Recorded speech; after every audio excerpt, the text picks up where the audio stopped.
ಎಲ್ರಿಗೂ ನಮಸ್ಕಾರ. ಈಗ ನಾವು 4 ನಕ್ಷತ್ರಗಳ ಬಗ್ಗೆ ತಿಳಿದುಕೊಂಡಾಯಿತು. ಇನ್ನು ಮುಂದೆ ನಾವು 5ನೇ ನಕ್ಷತ್ರಕ್ಕೆ ಹೋಗೋಣ. 5ನೇ ನಕ್ಷತ್ರದ ವಿಶೇಷತೆ ಏನು, ಅದು ನಮ್ಮ ಫಿನಾನ್ಷಿಯಲ್ ಅಸ್ಟ್ರಾಲಜಿಯಲ್ಲಿ ಯಾವ ರೀತಿ ಹೆಲ್ಪ್ ಮಾಡುತ್ತೆ ಅಂತ ನೋಡೋದಾದ್ರೆ, ಇದು 5ನೇ ನಕ್ಷತ್ರ ಮೃಗಶಿರ ನಕ್ಷತ್ರ ಅಂತ ಕರೀತಾರೆ. ಮೃಗ ಅಂದ್ರೆ ಪ್ರಾಣಿ, ಶಿರ ಅಂದ್ರೆ ತಲೆ.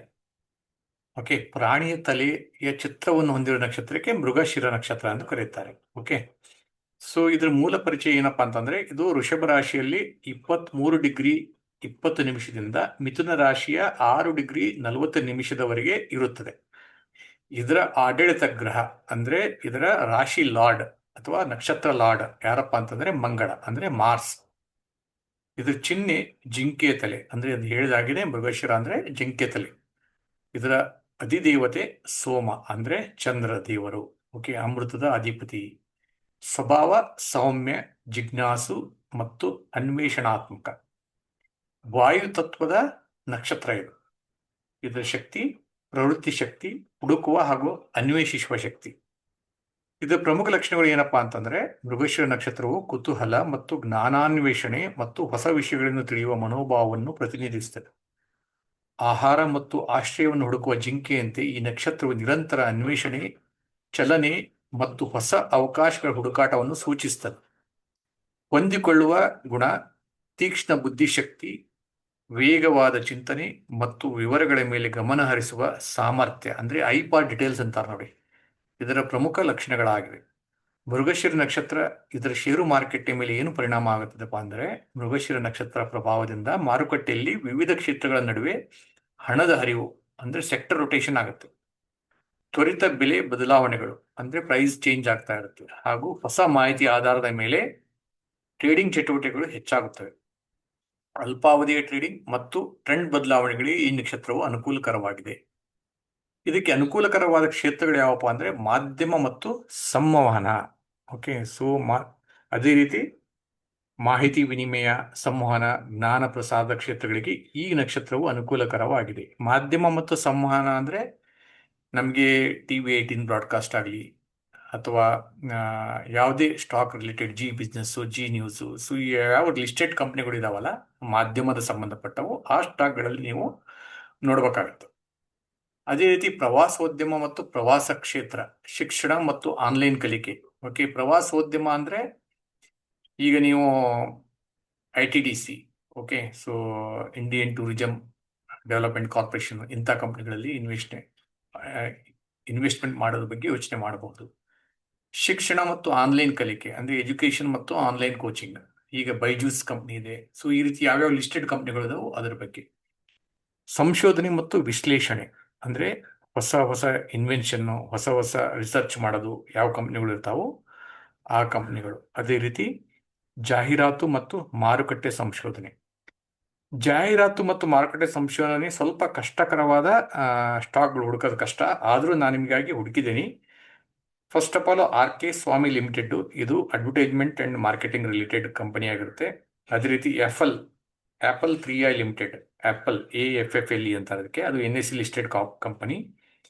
ಅದೇ ರೀತಿ signpost India limited, Majestics research services solutions, Isha media research limited, Pressman advertising limited, next media works limited, Praveg limited.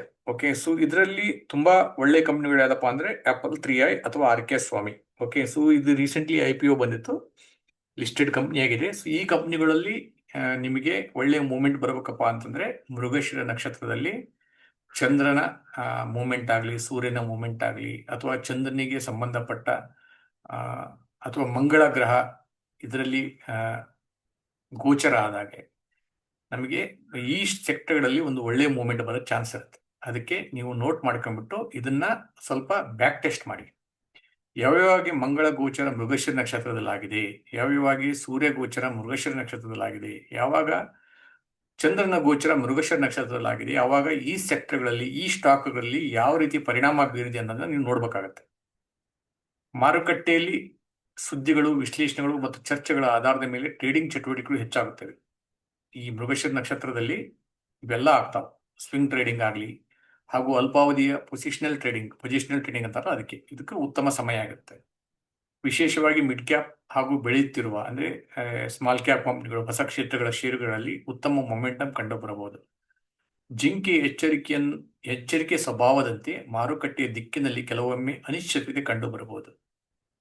ಜಿಂಕೆ ಯಾವ ರೀತಿ ಕಾಶಿಯಸ್ ಆಗಿ ಸ್ಟೆಪ್ ತಗೊಳುತ್ತೆ ಅದೇ ರೀತಿ ರಿವರ್ಸಲ್ ಆಗೋ ಚಾನ್ಸ್ ಇರುತ್ತದೆ. ಅದಕ್ಕೆ ನೀವು ನಮ್ಮ ಗಾಡ್ ಗಿಫ್ಟ್ ಇಂಡಿಕೇಟರ್ ಆಗಲಿ ಅಥವಾ ಮೈಂಡ್ ಪ್ರೋ ಇಂಡಿಕೇಟರ್ ಆಗಲಿ ಯೂಸ್ ಮಾಡಿಬಿಟ್ಟು ನಿಮ್ಮ ಟ್ರೇಡಿಂಗ್ನ ಸ್ಟಾಪ್ ಲಾಸ್ನ ಟ್ರೇಲ್ ಮಾಡಬೇಕಾಗುತ್ತೆ.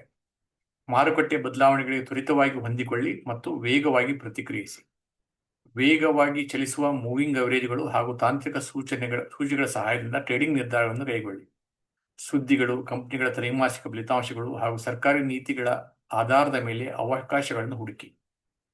ಶಿಕ್ಷಣ, ತಂತ್ರಜ್ಞಾನ, ಪ್ರವಾಸೋದ್ಯಮ, ಡಿಜಿಟಲ್ ಸಂವಹನ ಅಂದರೆ ಆನ್ಲೈನ್ ಮುಖಾಂತರ ಬರುವ ಯಾವುದೇ ಸಂವಹನೆ ಅಥವಾ ಮಾತುಕತೆ, ಇನ್ಫಾರ್ಮೇಶನ್ ಟೆಕ್ನಾಲಜಿ, ಮೊಮೆಂಟಮ್ ಷೇರುಗಳತ್ತ ಗಮನ ಹರಿಸಿ. ಬಲವಾದ ಮೂಲಭೂತ ಅಂಶಗಳಿಂದ ದೃಢೀಕರಣ ದೊರೆಯದೇ ಹೊರತು ದೀರ್ಘಕಾಲೀನ ಹೂಡಿಕೆಗಳನ್ನು ಮಾಡುವಲ್ಲಿ ಎಚ್ಚರಿಕೆ ವಹಿಸಿ. ಇದುವರೆಗೂ ನಾನು ನಿಮಗೆ ಏನೇ ಹೇಳಿಕೊಟ್ರು ಸಹ, ಯಾವುದೇ ನಕ್ಷತ್ರ ಬಗ್ಗೆ ಹೇಳಿದ್ರು ಸಹ, ಇದೆಲ್ಲ ಎಜುಕೇಶನಲ್ ಪರ್ಪಸ್. ನಿಮ್ಮ ಟೆಕ್ನಿಕಲ್ ಮತ್ತು WD ಗ್ಯಾನ್ ಥಿಯರಿಯನ್ನು ಫಾಲೋ ಮಾಡಿ, ಆ ಲೆವೆಲ್ಗಳನ್ನು ಫಾಲೋ ಮಾಡ್ತಾ ಅದರ ಜೊತೆಗೆ ಇದನ್ನು ಸಹ ಉಪಯೋಗ ಮಾಡಿ ನೀವು ಟ್ರೇಡಿಂಗ್ ಅಲ್ಲಿ ಸಕ್ಸಸ್ ಮಾಡಲಿಕ್ಕೆ ಒಂದು ದಾರಿ ಕಂಡುಕೊಂಡಂತಾಗುತ್ತದೆ. ಮೃಗಶಿರ ನಕ್ಷತ್ರದ ಸಾರಾಂಶ ಏನಪ್ಪಾ ಅಂತಂದ್ರೆ, ಮೃಗಶಿರ ನಕ್ಷತ್ರವು ಮಂಗಳನ ಚೈತನ್ಯ ಮತ್ತು ಮಿಥುನದ ಜಿಜ್ಞಾಸೆಯ ಸಂಯೋಜನೆಯಾಗಿದೆ. ಇದರಿಂದ ಮಾರುಕಟ್ಟೆಯಲ್ಲಿ ವೇಗವಾದ ಚಲನೆ, ಸಂಶೋಧನೆ ಆಧಾರಿತ ನಿರ್ಧಾರಗಳು ಅಂದ್ರೆ ರಿಸರ್ಚ್ ಬೇಸ್ಡ್ ಅನಾಲಿಸ್ಟ್ ಏನಿರುತ್ತಲ್ಲ ಅದು, ಹೊಸ ಮಾಹಿತಿಯ ಆಧಾರದ ಮೇಲೆ ಅವಕಾಶಗಳು ಹೆಚ್ಚಾಗುತ್ತವೆ. ಮಾಧ್ಯಮ, ಶಿಕ್ಷಣ, ಸಂಶೋಧನೆ, ಡಿಜಿಟಲ್ ಸಂವಹನ ಹಾಗೂ ಪ್ರವಾಸೋದ್ಯಮ ಕ್ಷೇತ್ರಗಳಿಗೆ ಈ ನಕ್ಷತ್ರವು ವಿಶೇಷವಾಗಿ ಅನುಕೂಲಕರವಾಗಿದೆ. ಮೃಗಶಿರ ಸಂಚಾರದ ಅವಧಿಯಲ್ಲಿ ತ್ವರಿತ ನಿರ್ಧಾರ, ಸಕ್ರಿಯ ಪೋರ್ಟ್ಫೋಲಿಯೋ ನಿರ್ವಹಣೆ ಹಾಗೂ ಮಾರುಕಟ್ಟೆಯ ಮಾಹಿತಿಯನ್ನು ಪರಿಣಾಮಕಾರಿಯಾಗಿ ಬಳಸುವ ಹೂಡಿಕೆದಾರರು ಉತ್ತಮ ಅವಕಾಶಗಳನ್ನು ಪಡೆಯುವ ಸಾಧ್ಯತೆ ಹೆಚ್ಚಿರುತ್ತದೆ. ಇದು ಮೃಗಶಿರ ನಕ್ಷತ್ರಕ್ಕೆ ಸಂಬಂಧಿಸಿದಂತೆ ನಾವು ಇದುವರೆಗೂ ವಿಚಾರವನ್ನು ತಿಳಿದುಕೊಂಡೆವು. ಇದೇ ರೀತಿ ಮುಂದೆ ನಮಗೆ ಆರ್ದ್ರಾ ನಕ್ಷತ್ರ ಬಗ್ಗೆ ತಿಳಿದುಕೊಳ್ಳೋಣ. ಅದಕ್ಕಿಂತ ಮೊದಲು ಒಂದು ವಿರಾಮವನ್ನು ತೆಗೆದುಕೊಂಡು ನೀವು ಇದರ ಬಗ್ಗೆ ಬ್ಯಾಕ್ ಟೆಸ್ಟ್ ಮಾಡೋದನ್ನ ಮರಿಬೇಡಿ. ನಾನು ಹೇಳಿದಾಗೆ ಎಲ್ಲಾ ರೀತಿಯ ಈ ಸ್ಟಾಕ್ಗಳಲ್ಲಿ ಇಷ್ಟನ್ನು ಕೊಟ್ಟಿದ್ದೀನಿ, ಮತ್ತೆ ಯಾವ ಗ್ರಹಗಳನ್ನು ಉಪಯೋಗ ಮಾಡಿ ಯಾವಾಗ ಗೋಚರ ಆಗಿದೆ ಅದನ್ನೆಲ್ಲ ನೋಡಿಬಿಟ್ಟು ನೀವೊಂದು ಬ್ಯಾಕ್ ಟೆಸ್ಟ್ ಮಾಡಿ ಕಮೆಂಟ್ ಮುಖಾಂತರ ತಿಳಿಸಿ ನಿಮಗೆ ಯಾವ ರೀತಿ ಸಕ್ಸಸ್ ಸಿಗ್ತಾ ಇದೆ, ಫೇಲ್ಯೂರ್ ಎಷ್ಟಾಗ್ತಾ ಇದೆ. ಅದಾದ್ಮೇಲೆ ನಾವು ಆರ್ದ್ರಾ ನಕ್ಷತ್ರ ಬಗ್ಗೆ ತಿಳಿದುಕೊಳ್ಳೋಣ. ಇದುವರೆಗೂ ವಿಡಿಯೋ ನೋಡಿದ್ದಕ್ಕೆ ಧನ್ಯವಾದಗಳು.